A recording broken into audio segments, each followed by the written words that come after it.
Film has a YouTube. Hello and welcome back to the channel.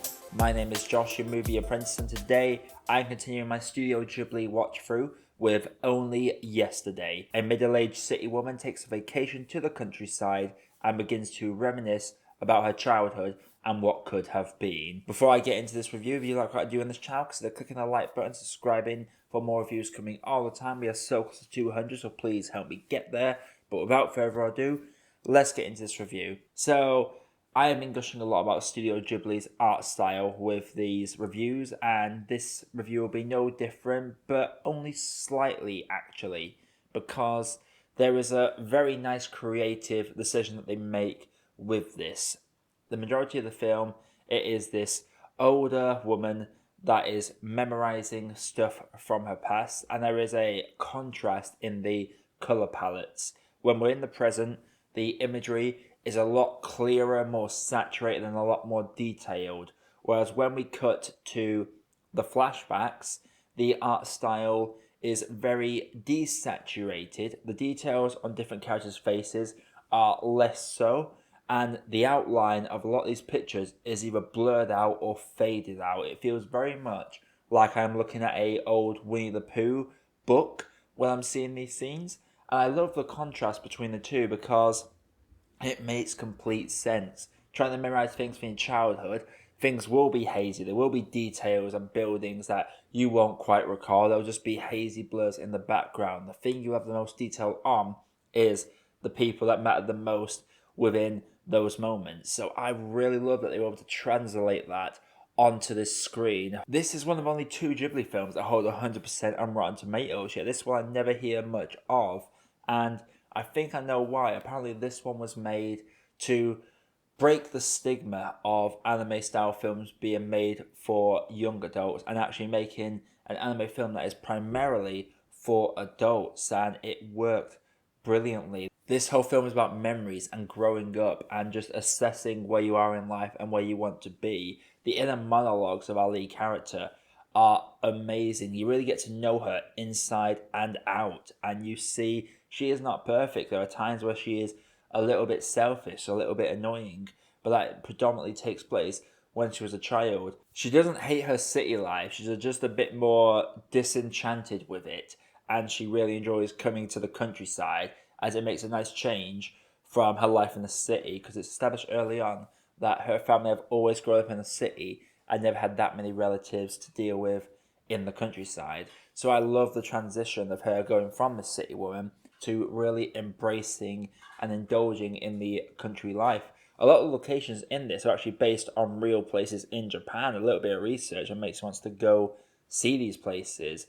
It's just a gorgeous movie, and I mainly just really enjoy the contrasting art styles. The characters are all memorable in their own way. Like, each one has a specific design catered around them. So whilst you may not always remember their names, you always remember the faces, and this predominantly happens with the flashback scenes, which again, you might not always remember the names, but you will remember the faces. And that is the most important part of these flashback scenes. In the future, all these characters are just very highly detailed. Like, this is a gorgeous movie made in 1991. This looks like it could have came out 2 or 3 years ago. It is that crisp. I absolutely adored this movie. It had me feeling things that I was honestly unsure that I could actually feel. This film, for me, is just astounding. In terms of other Ghibli films, it is definitely one of the more grounded ones. Even the ones that have been grounded before have had some element of fantastical nature, whether that be Totoro himself in My Neighbor Totoro, with Kiki's Delivery Service, she's a witch that's flying on a broom. Castle in the Sky is obviously the most fantastical of a lot of them. And Grave of the Fireflies even has a couple of magical moments, if not a very depressing ending. But this one was all grounded. There wasn't that much fantastical about it. If anything, I would say this is almost like watching just a feature-length drama that could have easily transitioned to live action. I am unsure if it has actually been made into a live action, as I've not researched that deeply into it. But on face value, you could see it being a live action, but I am glad that Studio Ghibli proved that this anime-ish style can be utilized to make a real story matter on the big screen. I feel like it might have even influenced some of the more slice of life genre of anime that has become quite prevalent over the last decade or so. Overall, Only Yesterday, if you're looking for a film that's going to give you explosions and a 3-act structure and an antagonist and just everything you'd expect from a standard movie, then you are going to be disappointed in it.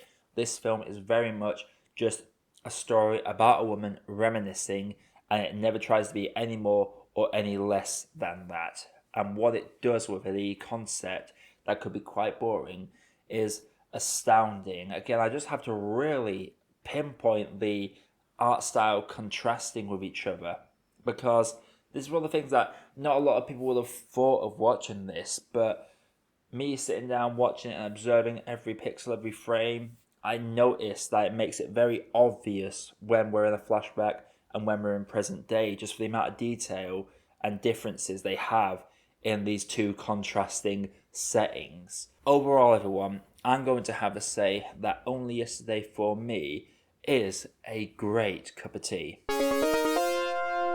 So, Only Yesterday, have you seen it? If you have, let me know what you thought down in the comments below. Coming up on the channel, I do have a video essay, hopefully coming in the next couple of days, that I've just finished editing. So I highly recommend you check that out. Click the bell notification and let me know what your favourite Studio Ghibli film is down in the comments below.